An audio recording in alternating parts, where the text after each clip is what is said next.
And along with my two beautiful co-hosts, because there's three of us, and Stephanie and Lisa. Hello. Hello. Um, Maddie. Today we are going to have some fun because we're going to talk about how the three of us, not together, but separately, go about our day. A day in the life of a midlife woman in all different ages. So, Lisa, where are you at in your youthful midlife? Like How? age wise? Yes. Okay. I was like mentally? No. I am 45 in my midlife right now. Nice. And Stephanie? I am 50 in my midlife right now. And I'm 51 in my midlife. And here we are. We're all mothers.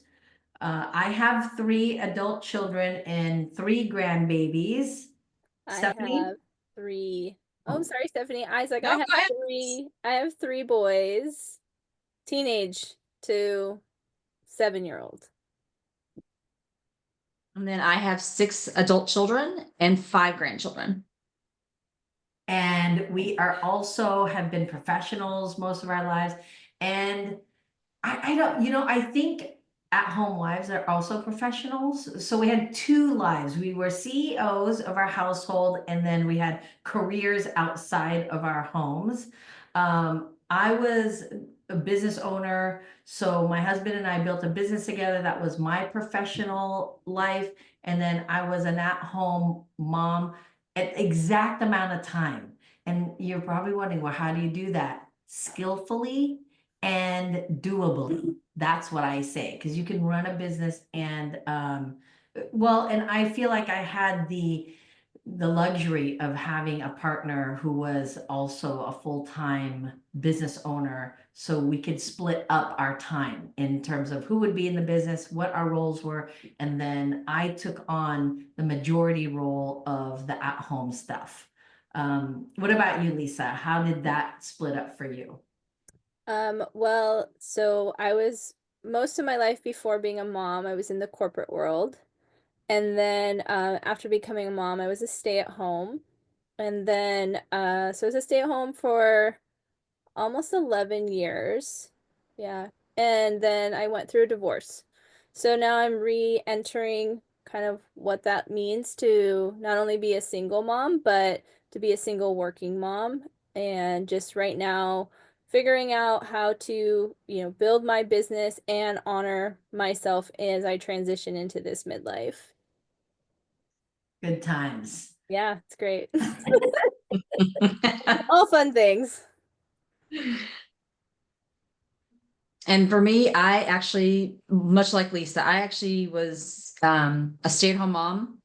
I was married at 18, so I had 4 kids by 25. And I was a stay-at-home mom until my mid-30s. And I went, just like Lisa, went through a divorce, became a single mom. And then about 2 years later, I met my current husband and I gained 2 other children at that time. So then we had 6, and I was in the workforce. And then I got sick. As some people know, my story, I got sick and I had to come out of the workforce. And then I basically was back at being a stay-at-home mom. And then I went into being a nanny. So I was actually a nanny. And then I transitioned from being a nanny to going to get my real estate license to watching 2 of my granddaughters at the same time. So I've been in and out like all over the board. And each phase is completely different and each phase is exhausting. Yeah. Right. There isn't a time I could look back and go, oh my gosh, Calgon, take me away moments. I mean, I imagined them. Doesn't mean because whenever I had free time, I was thinking of more things to do versus Mhm. relaxing, right? And it was to make everything else easy for me also. It wasn't as if I was doing it because I was, I want to be really clear. There may be some things that I made a decision on based on a trauma response, but 99% of the time it was to make my life a little bit easier during a daily consistent movement. So I want to talk about, I want us to really bring up our daily routine. So let's start daily routine, one kid, right? When we just had the one child, what was a daily routine when you just had the one kid? So for me, the one kid daily routine, honest to God, I can't even remember because when did that happen? My kids are 2 years apart, and then the third one was 4 years from the last one. So it didn't feel like I had a lot of breaks. But anyhow, my daily routine with one child was I did get ready. I got up, I showered, I locked all the doors so my baby couldn't run away from me. I did all the things, right? Had curtains on my windows, had ruffles on my bed. It was just, it felt like my dream life at the time. I was 21 years old. Everything was fantastic. It didn't feel too hurried or busy. I was still working full time and I was going to school part time, and it just felt all doable. Like, honest to God, that's how I felt during the day. It felt doable. It was fun. And my mother was my babysitter, and she was like all in all the time with the one kid, right? With the one child. It was her first grandbaby. And my brother, single, and had, could be the offset of watching my kid. So my husband and I still did a lot of the 20-year-old things with the one kid. We still went on dates, we went to clubs, we did all the things. That's what one kid life looked like for me. What about you? Stephanie, I think you should go because I'm like the older of the three of us when it comes to being a mom. So yeah, I was married at 18. I had my first one at 19 and my second one at 20. Oh, So so you my weren't even old enough to drink yet. So I didn't even drink till I was 26, y'all. I didn't even have my first glass of wine till I was 26 years old. Okay. So I had my first, and then I was pregnant again when he was only 3, 4 months old, because my first two are 13 months and 7 days apart. oh, good And times. I was so sick during my second pregnancy that I was in and out of the hospital because they were having to give me IVs because I was throwing up so many times a day. I threw up till I was almost 7 months pregnant with my second daughter. It was brutal. And so it was a rough Yeah. 2 years. Yeah, doing my first pregnancy, piece of cake. Like, everybody gets morning sickness, right? Like, that's just, but with my second, it was brutal. My iron was so low. They had me on so much iron, my mouth tasted like pennies, like when they give you all Oh, that. So gross. And then I was in and out of the ER, having to have IVs, and everything they tried to give me for nausea just made it worse. It didn't help with anything, but it finally subsided when I was about 7 months pregnant. And then she was born, I think about 6 days early. So she came a little bit, all my kids came early except for one that came on his due date. But my first was not long lived.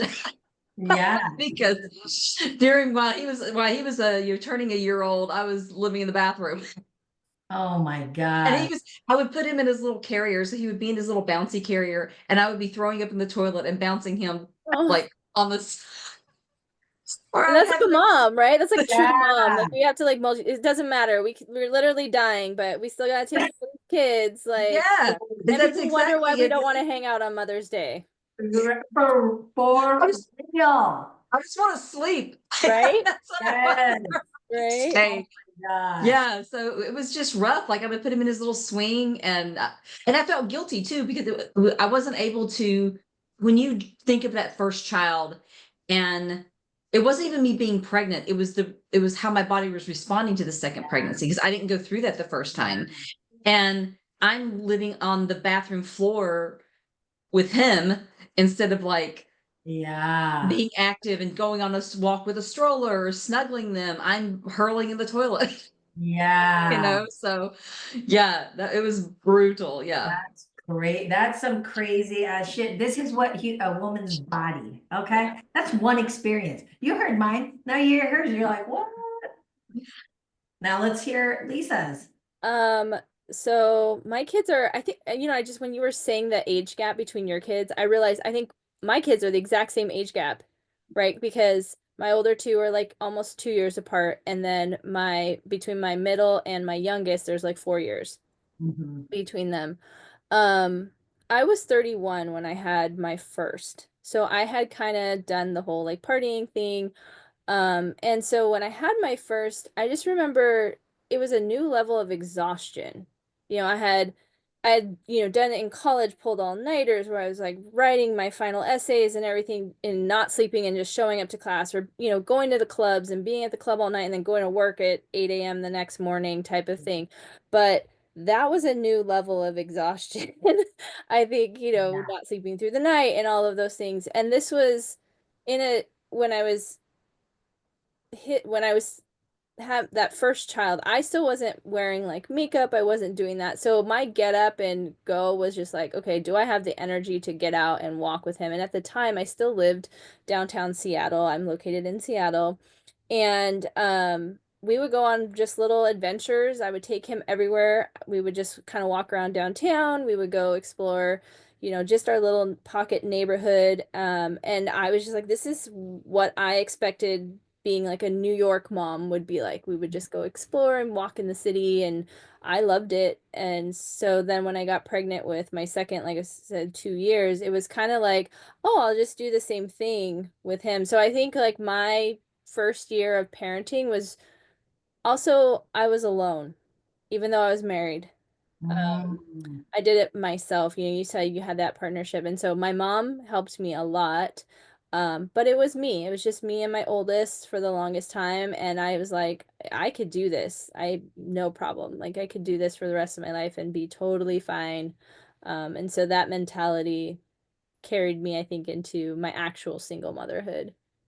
Wow, it's interesting to dive into this because like Stephanie's story, I think your body has been talking to you like on volume 20 since the beginning. And Relisa, I agree. Like if you put the dots together, it was always prepping you for this space of being single mom, which like when I was having children, a lot of that storyline was really hard. Oh, being a single mom. But you carry it really well. Like you're like so prepared for it. And on a soul level, not just like a physical level. Because I think that's hard too. Um, so now let's just increase. Let's go straight from one to however many we have. Yes, we are having Mother's Day this weekend. We're just giving you a timeline of motherhood. Yeah. So then, like you, 2 years later, my first child, you guys, was angelic. Like I am really painting, this beautiful, she slept the minute she came out, she went to bed at the exact time that babies go to bed, right? And she didn't cry obnoxiously. She ate well, like angelic, okay? And I'm like, oh, you could have 10 more of these, no problem. This is amazing. My mom took care. I had the second one. Oh, different story. I was miserable. My pregnancy was miserable. I cried all the time. I was screaming. I gave my husband a Valentine's gift because his response wasn't elated. I cried for 2 hours. Two, 2 hours. And I couldn't grasp why I was, and it wasn't crying like, it was, you didn't like my gift. And he could say nothing, do nothing. He tried to bring me treats. I couldn't do it. 2 hours because he didn't like my Valentine's gift. It was a whole nother level of hormonal nuttiness. My second pregnancy, I should have known because it was prepping me for the child I was about I to. was gonna say that's like exactly like Oh her man, and her this personality. did not stop crying for 4 straight years. And if I was an inch away from her, the whole world was falling apart. I was like begging. begging to shove her back into my vagina because I couldn't, like her neediness with me was too much. Like I don't, thank God the oldest one was loved being with her dad because I felt like I would have definitely, she would have felt a lot of isolation, separation anxiety. She'd have had some serious trauma bonding situation because the second one couldn't breathe, live, exist without me being right on her face, breathing, touching her. Like she didn't want to be with anybody else other than my mother. So it was a tougher journey because I'm 22 years old. I still wanted to have a life. I was super jealous of my friends who were like, oh my gosh, we're gonna go to Mexico and lose our mind and hopefully not get snatched up by some stranger. That's what they were worried. Okay. I was, that wasn't my worry. I was like, I have a terrorist attached to my body. Like that's what it was. So that was my experience. So the third one didn't even matter at this point. Didn't matter. I was like, give me 10 more. I don't remember the last time I held a brush. I couldn't remember the last time like I slept without not feeling another human body on me that wasn't romantic. That was like it would the trajectory of having the one angelic experience to having the rest was short-lived of 2 years. But going like looking back now, right? It was prepping me also. It was Yep. prepping me also for all the experiences I would have and how I chose into life and the people that I would have that close to me and how that mattered. So, uh, Mother's Day for me was always about, I did not want gifts. I did not want flowers. Like I got them. It was great. But I just didn't want to hear mom for 24 hours. I didn't want to hear mom. I didn't want to touch a dish. I didn't want to push a button to start anything. I just wanted to be left alone for 24 hours. And when I decided to leave my wherever I wanted to be alone, everything would be clean and pristine. That's what so that is what Mother's Day has been to me. And that's what my routine looked like after multiple children. That's my story. Zup. Stephanie, do you want to go or do you want me to go? You can go ahead and go. Um, Yeah. so for me, it was like the opposite. My oldest was he was a great baby, but he just had a lot of challenges when it came to his diet. And so a lot of his sleeping was because he was having like acid reflux. So it just made it really difficult and As a baby, he was yeah, right immediately. yeah, that's when I had to cut out certain things from my diet because I was breastfeeding him. When I got pregnant with my second son, my ex-husband and I were already still on the rocks at that point, and so it was not a planned situation. It was a kind of I was actually really, really surprised by it, and I was like, okay, I got this. And he was that angelic, like oh, I'll have like like his birth. Like I had planned home births with all three of my children. My oldest, I ended up having to go to the hospital and transfer. Still was able to have him naturally, but that was a whole process. But my middle son, like at home, like my midwife was like, okay, it's time to push. And I was like, what? Like, this isn't like this. And then he just like slid out. And it was just like, he was just all peaceful. And, he had this little cry. And I was like, oh, okay, like this is great. He didn't like to sleep, but I was used to the not sleeping because my oldest didn't sleep. So I was like, it wasn't like this unnormal thing. And it was just like really easy with the two of them. They just meshed really well. And it was like, oh, great. Like I got this. And again, I was in that single mom mode and, doing everything on my own. Their dad had come back after, I think, my first trimester and we were trying to work things out. And then 5 days after I gave birth to him, his dad left again. And so it was just me with this newborn and this toddler and my mom would come and help and I was just like, well, this I'm just gonna figure it out and we would go, it was kind of the same like I had with my oldest. We would go on adventures and it was just like the three of us and it was real easy. And I was like, okay, great. Like I got this figured out. Boy, mom, I'm in it. Like no problem. Life is fine. And obviously like I kept trying to work on my marriage because I wanted, the idea of like the family and I was set on that in my head. Like that's what was the right thing to do. And so got pregnant with my third, very, very unexpected. And he humbled me in ways of like, you don't know what you're doing as a parent. He is a little firecracker that keeps me on my toes. But again, because I had such a strong foundation with my older two, blending him in was really like easy in that sense. It's just that he has just got such a big, strong, fiery personality. Like, and my middle son, when he was 3, he would throw the biggest tantrums, but like he had to be close to me and like I could regulate him, no problem. Other people, unless it was my mom or myself, nobody else could regulate him. Very similar to your middle.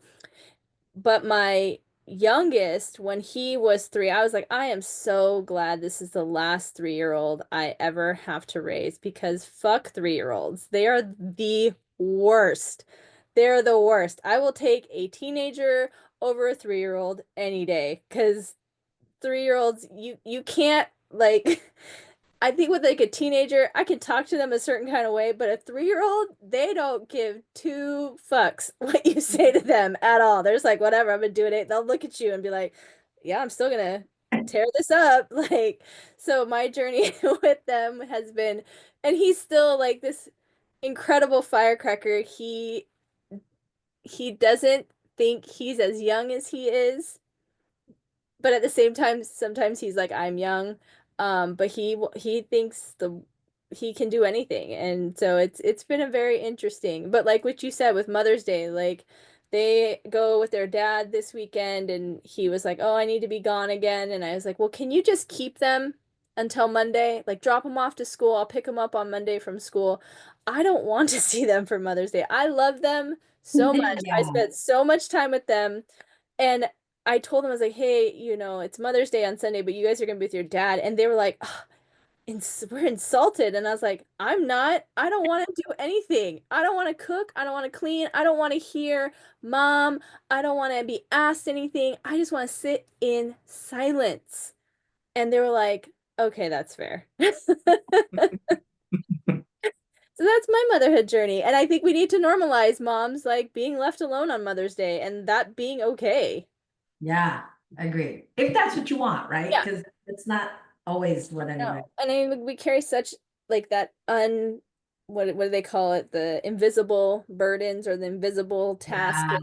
It's a lot to be a mom, and especially like a mom of younger kids. Maybe when they're older, I'll want to hang out with them on Mother's Day, but right now, like, peace. Love ya. See you on Monday. Agreed. Stephanie, what about you? Um, Mine is kind of crazy journey. Yes. So I had like I said, I have 4 kids by 25. So I had 4 kids in 5.5 years. So from my first to my second are 13 months and 7 days. My second to my third is about 2.5 years apart. And then my third to my fourth is 11 months and 14 days Holy crap, your apart. diaper bill was like insane, dude. Like, I'm just like doing the math in my head of like, oh my God, just go live outside. Imagine she freaking busted out bottles for like 1,000 days in a row. Like there was never a break. It was just like, No. oh, bottle, bottle, bottle, bottle. And Yeah. you're And pissed.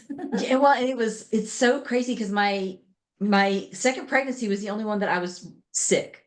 In my third pregnancy, I wasn't even sick. I just would get car sick. So when I was in the car, I would get nauseous.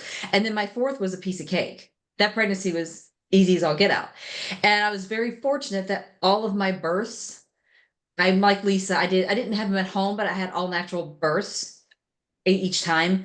And every single one was from the start of my labor to finish was 4 hours. Every single one. Mm, I could yeah. time it.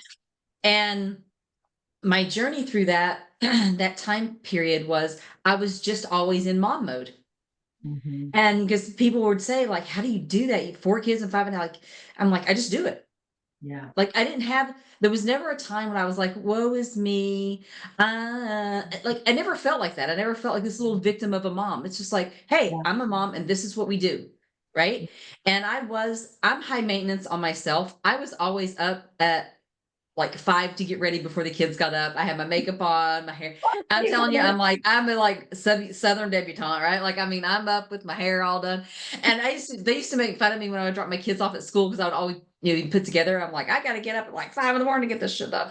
But my ex-husband, no fault of his, but he was a hardworking guy. So he would work 12 and 14 hours, sometimes 7 days a week. So I could stay home with the kids.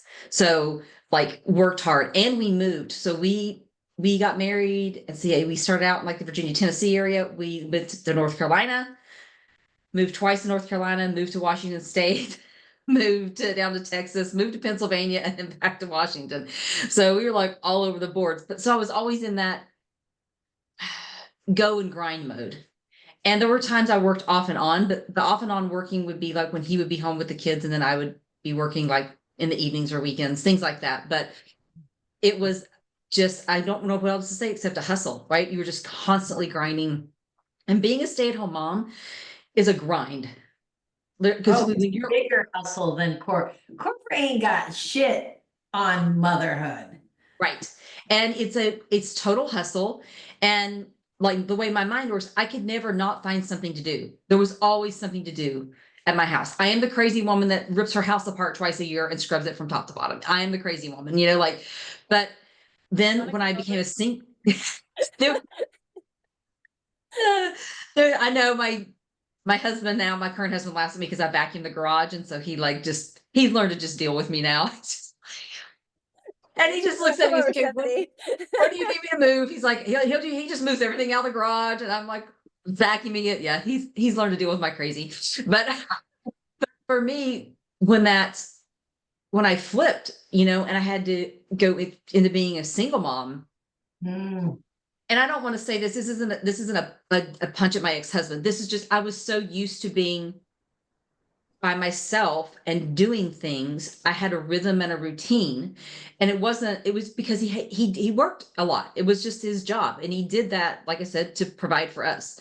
And so when I became a single mom, I was set up in a sense because I had been yeah. outside of financially, take financial off the table, but everything in the home, taking care of the kids, getting them where they needed to go, being there for their like I was just in that groove of knowing how to do it.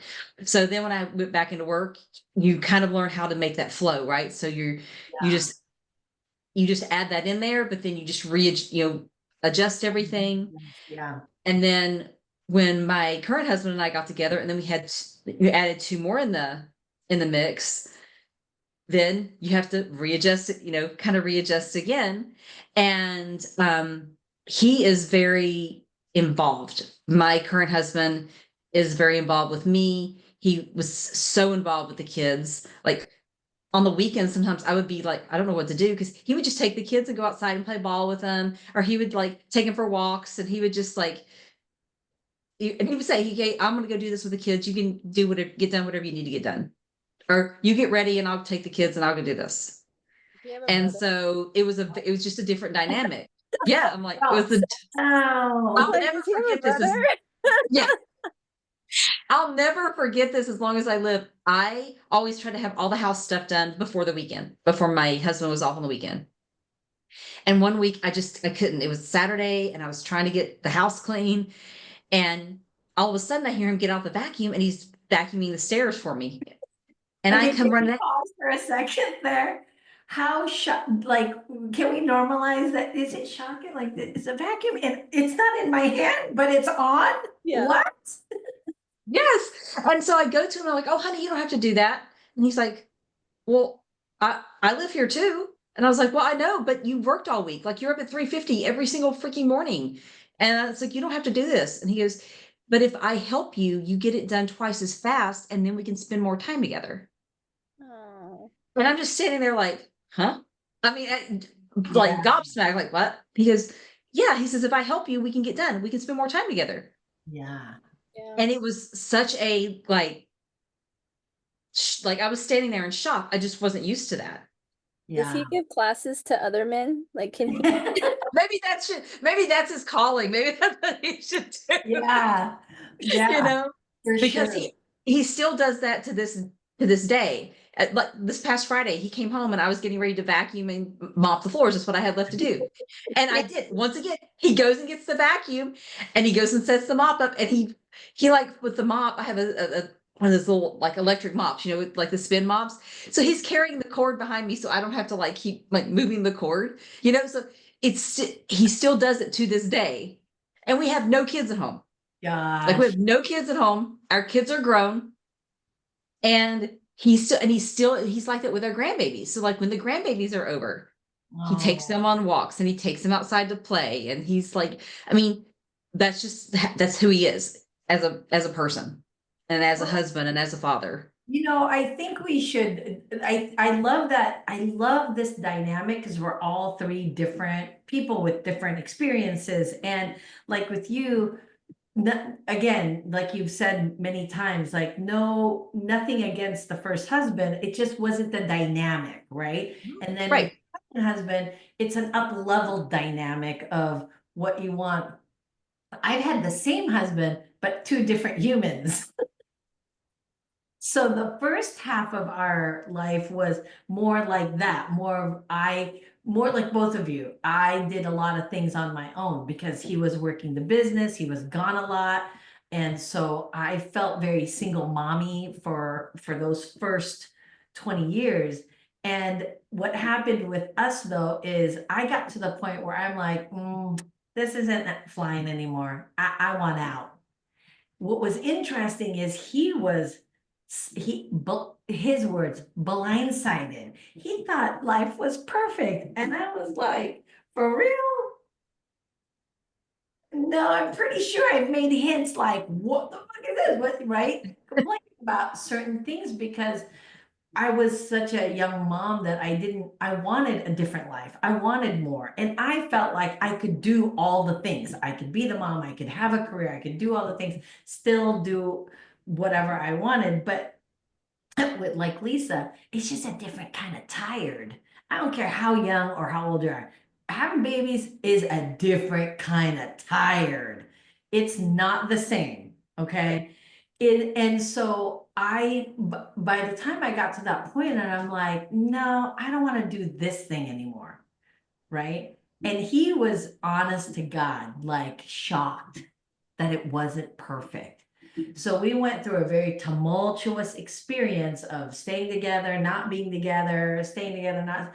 And then something hit him really hard where it's either he chooses a different version of him or he stays the same. And he chose different. And I was just telling Lisa this the other day.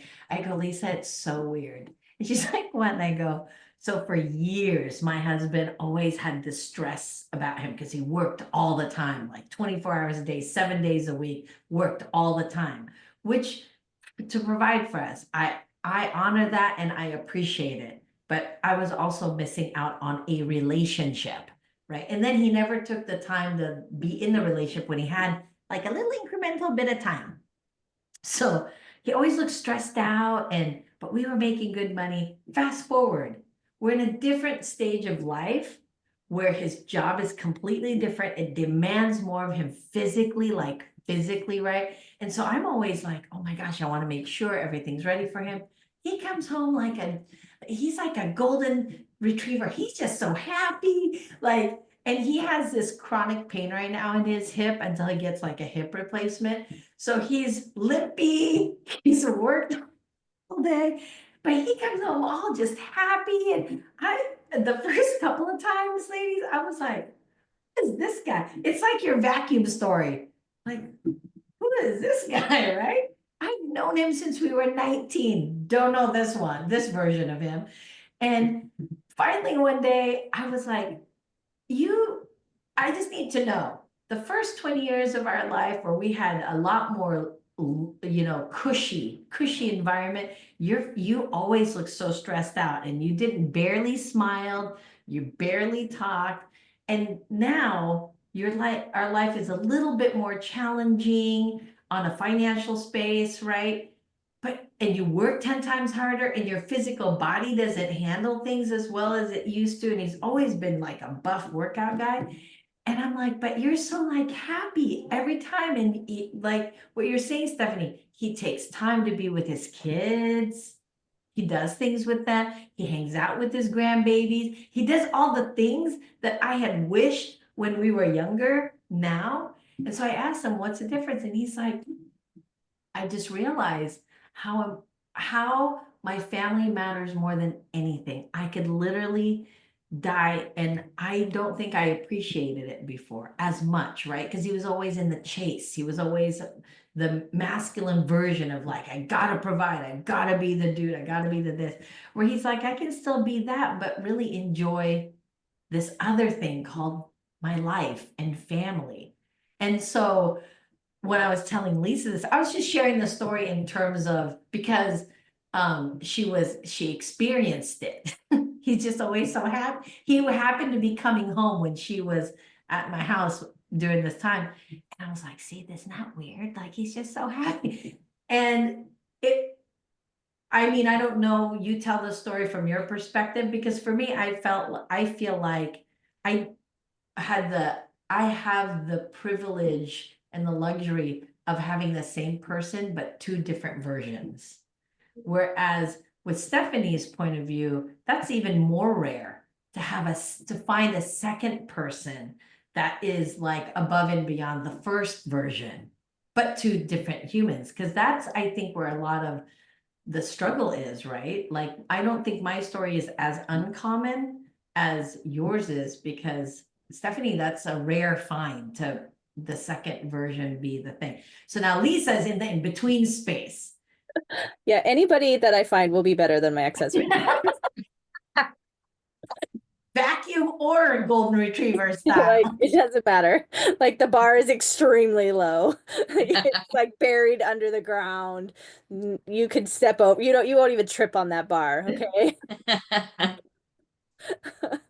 Um, I think Wonderful and I were talking the other day about something, and like, just to give people reference. So the reason why Wonderful and I have so much, we've been friends for well over 20 years.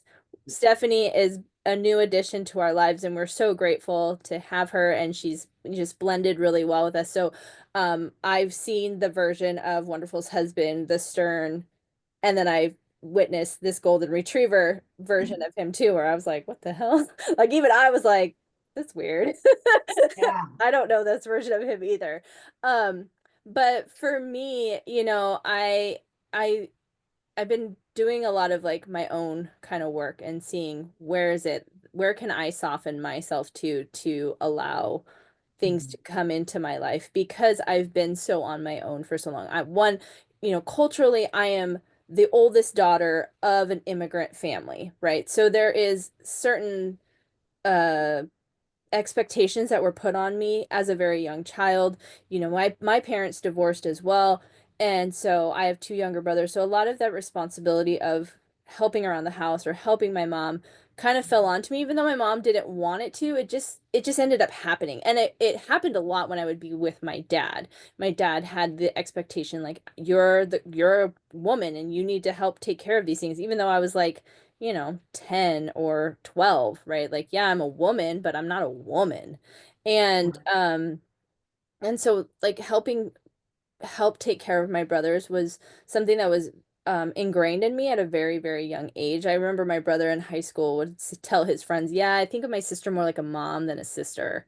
And granted, my brother's 5 years younger, 5 and 7 years younger than I am. And so there was, that age gap as far as when they were experiencing their middle school and high school life. I was in my adult life and I was having a completely different experience. So for me and where I'm at now is just kind of working on myself, figuring out, what I want in my life and, what I need in my life. Right now, my kids' schedules are crazy. Like, I'm in that grind, I'm in the we have 3 dinners because they have their after school dinner, then their dinner, and then we go to sports, and then we come home and they have another dinner, right? And so my life doesn't have a lot of open space outside of my kids right now. Um, and it's not, like people are like, "Oh, you have to find yourself outside of your kids." I'm like, "When? When would you like me to schedule that? Let me show you my calendar. Okay, I have 5 minutes before I actually need to fall asleep. Oh wait, I woke up at 3:45 this morning just 'cause. So maybe that's when I'll work on myself because menopause, premenopause is like, "Oh, hey, let's have a conversation right now." Good morning. Good morning. Like, really? 3:45? Okay, no. But yeah, I'm like in a different space than the two of you. And I appreciate that I can hear your stories. And again, I think that's why we started this channel too, is so that, women that are in our age range cannot feel alone in this process, but also women that are younger know like, hey, if I'm feeling this way, or oh, look what they were able to accomplish and look where they're at now. Like we kind of are building a roadmap per se for you. Yeah. I think that that's really important. And I love the contrast of where our motherhood and our being a wife can be, because um, it's not, nothing is so hopeless in that experience. Maybe in the moment, because you're tired and you're exhausted and you're, still you. There's still a version of you. So now let's, as we end this episode, let's talk about what we're going to do for Mother's Day this year. Because, right, we're in our space now. So tomorrow I'm actually leaving to go be with my grandbabies, because Mother's Day is my favoriteest holiday above all holidays. It's my favorite over my birthday. It's my favorite over Christmas, because I get to do whatever the fuck I want on Mother's Day. And what I want to do on Mother's Day is be with my grandbabies. So that's where we're going. And my son is graduating college.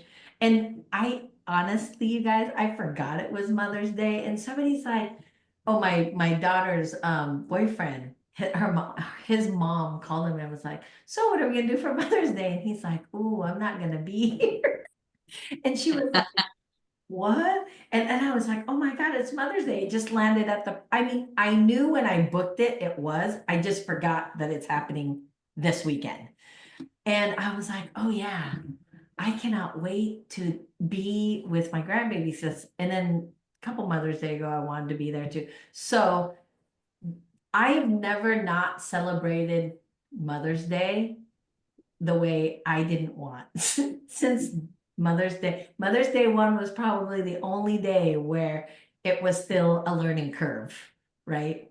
But since then, it's been my favorite holiday because it's the one day my entire family honors me 110%. So that's what I'm doing Mother's Day. I'm gonna be with my babies, all of them, all of them. I love that. You go, Stephanie. I have no idea what I'm doing for Mother's Day. This is my birthday and Mother's Day. My Wait, your birthday birthday? falls no, my birthday falls on Thanksgiving. So Oh I'm my at Thanksgiving. So every 5 years, my birthday is actually on Thanksgiving, but every year it's either the day before or the day after. You know what I mean? Like it's always right there. So every year for Thanksgiving, my oldest asked me, Mom, are we doing anything for your birthday? And this last year I said, in all of your 30 years of life, have we ever done anything for my birthday? And he's like, no. I was like, and why don't we do something for my birthday? Because you're getting ready for Thanksgiving. Exactly. Mother's Day for me is almost the same as like my birthday. Like they asked me, hey, are we doing anything for Mother's Day? I'm like, I don't know. Why do I have to plan it? Mm-hmm. I have to do everything else. I have to plan everything else. I don't want to have to think about anything. If you want to do something with me, you plan it. That part. And the only thing that we used to do when my mother-in-law's in memory care now, but before she got Alzheimer's, we would take her to Alki Beach, to Salty's on Alki Beach. Oh, I live in Washington, yeah, for Mother's Day. So I just kind of would I focus more on her, I guess, than I did myself. But now I'm like, I'm like, I don't want to plan anything. Yeah. I'm Yeah. tired. I'm 50. I I had a conference last week and I got up at 3 in the morning on Wednesday, 4 in the morning on Thursday, went to the gym, worked out, showered back off, went to a conference all day long and sat in traffic. And I was like, I'm so proud of myself. I got my workouts in all. Then Saturday came. I could not drag my ass out of bed before 10 o'clock. My husband and I were laying in bed at 10. He goes, honey, it's 10 o'clock. I'm like, I don't care. Yes. I had to take a recovery week because it hits you just totally Yes. differently. And I had to stop feeling guilty about it. I'm like, there is no reason for me to feel guilty. My body is telling me you're tired, you need to rest. Yeah. It's okay. Yeah. If Yeah. you're tired, it's okay to give yourself permission to be okay getting sleep and not getting up at 6 in the morning. Yeah. For Yeah. sure. For And so sure. that's my thing for Mother's Day. It's like I have to do all these other things that I'm neck deep in. And I'm Yeah. trying to like let stuff go. Even my daughter asked me, "Hey, can I come do my taxes with you?" I was like, "No, I love you. Find an accountant." No. I'm No like, one's a "I love complete you." sentence. Yes, Right? I'm like, "I love you. You're 25. Mama is taking stuff off of her plate now because I'm needing to slow down to speed up, Yeah. right? So I'm taking stuff off my plate. I love you. Here's the number to an accountant." But that's so funny. And they say it so like easy, like, hey, you want to like bake a cake? It's just taxes. Yeah. Get out of here with that. Um, Lisa, what about you? What are you? Oh, you were kid I'm free not Mother's Day. I'm kid free. My kids are gonna stay with their dad until Monday, and it's funny because my oldest plays on a travel baseball team, and I am the admin for our team. And so when we were scheduling games this year, and the coach wanted a game on this Sunday, I was like, last year a lot of parents didn't want to have a game on Mother's Day, and he was like, oh, okay, because I was like, I don't want to have a game either. And I know like a lot of the moms on our team were like, we didn't want to have a baseball game. So, yeah, I will see my kids for my youngest game on Saturday, and then Sunday I plan to do whatever I want, whether that means sleeping until 3:45 in the morning or 10 a.m. or whatever my body decides, but I'm not planning to get out of my bed. I was like, I might like stock up my fridge and then I'll have all my favorite snacks. And if I get hungry, I'll eat them. And if I feel like going somewhere, I will. But I don't foresee that happening. Yeah. Well, and I think Mother's Day was created not by a mom, but some child was like, we should honor our mother, probably Lincoln. I'm pretty sure it was Lincoln, just to give us a day where we don't have to think about whatever we need to think about. I think that was the purpose. I think that was the intention. It wasn't to like, oh, let's have a barbecue for mom. Did mom say she wanted barbecue? Because you know who's cooking all that? Nope, nope, nope. I Yeah. don't. So, well, happy Mother's Day to you lovelies. Happy Mother's Mother's Day. rest Happy of Mother's Day. beautiful, amazing humans out there, whether they came out of you or they came to you. Motherhood is the most prized experience and the toughest freaking thing. I mean, I feel like any person who has gone through any amount of motherhood could be a soldier in a war-torn experience, and it'd be like, Yeah. dude, that's it. And not Okay, to next. minimize that, not to minimize it, that's not a big thing, but we have carried our rucksack and all of the things that come with physically doing the work. So Yep. thank you, everyone. Happy Mother's Day. Until next time. Toodaloo.